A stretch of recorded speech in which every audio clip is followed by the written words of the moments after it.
Welcome back. It's time for you to meet our next act.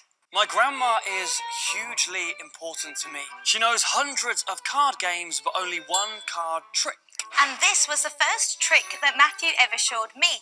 We met backstage at a show, and that was that. Fast forward 5.5 years, and we're getting engaged on stage in front of about 2,000 people. We did. We got engaged right after the magic carpet ride that flew over the audience's head. Our dream has always been to perform in Las Vegas, and the prize for this show is to be part of Penn and Teller's show. We have been here in Las Vegas for 17 years. And I've heard, just a rumour, that maybe people get married in Vegas as well. A wedding and a honeymoon in Vegas. Sounds all right to me. We are definitely playing to win tonight.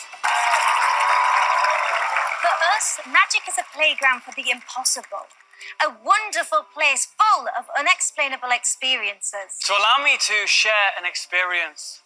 It was 1995, I was 6 years old, it was my birthday, and it was the very first time I saw and felt magic. But for me on that morning, it wasn't cards or coins, it wasn't ropes or rabbits.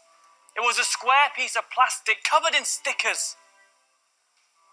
A Rubik's Cube. The cube has 43 quintillion possible scrambles, and to put that into a visual perspective, it is the equivalent of covering the entire Earth with 300 layers of cubes. I got the cube in the morning as a gift, a present. I spent the whole day shuffling and scrambling until I handed it to my grandma. And just before bed, she instantly solved it. And that was it. Magic. The feeling of real magic. And tonight, I aim to give that feeling to all of you. But I begin with you. Hello, my friend. What's your name? Joe. Joe. Joe, I have a pen for you here, and I have one very simple job. Joe, I would like for you, if you don't mind, to sign that square. Yep. Do it nice and neatly, nice and clearly, and let me know when you've done that. Good work, Joe. Very artistic. Thank you so much. Now, Joe, I'm going to show this to every single person at home. Lock and cement this in your mind, just in case you see it later on. And Joe, I have one more job for you. This one far easier. I would like for you to mix, shuffle, and scramble the cube, and keep doing that until I come back to you. Whilst the cube is being mixed, allow me to share my favourite magical experience. Last Christmas, Matthew proposed to me live on stage. And as he got me this ring, I thought it was only fitting that I got him something in return. And what do you get your magician fiancé? An impossible object. A Rubik's Cube trapped and locked inside a jar. Now, this really is one of my favourite things in the entire world, and I'll show you it in just a couple of moments. Joe, a perfect job, my friend. Thank you so much for your help, and I'm going to take it back. Thank you for helping.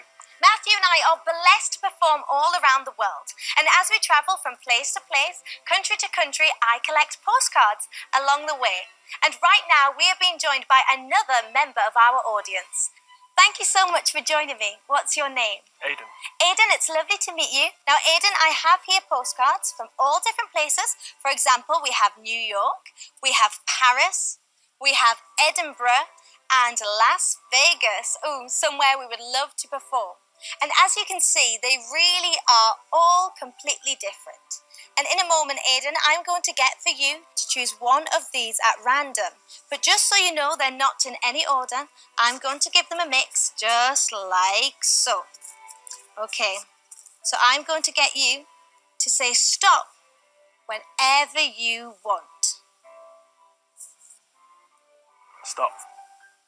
Okay, would you like this one? Or you can have that one. I'll stick. You'll stick? Yeah. Okay, well, let's see which card you chose. Ah, London. Lovely. Thank you very much. So Tash collects postcards, and I collect Rubik's Cubes from all around the world. And I have some here. I've been using them to form a picture, a structure, and it's very nearly finished. Look. London, the exact city Aiden chose at random. Bearing in mind he could have chose any other postcard, and I gave him the chance to change his mind. And as you can see, there is room for just one more cube. Is it possible? Is it possible that somehow, some way, the cube that you mixed, shuffled, scrambled, and signed, the cube that sat on this table since the very start could maybe, potentially, possibly fit inside that hole. Tash, Yeah. what are the odds? The odds, Matthew, are 43 quintillion to 1. But in our world of magic, nothing is impossible. You see, if you look closely, not only is the picture perfect, but Joe, I believe that is your signature right in the very centre. The joy of magic for us is providing unexplainable experiences. Tash, wait. I'm really sorry. Tash, look.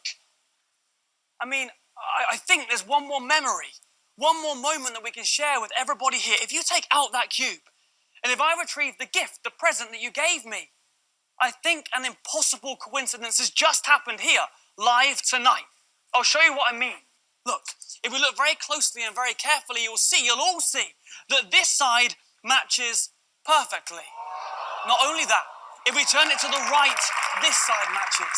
We turn it again, that side matches. Hold your applause, please sit down. We'll turn it again, this side matches. In fact, the bottom matches, even the top matches, and that is completely impossible.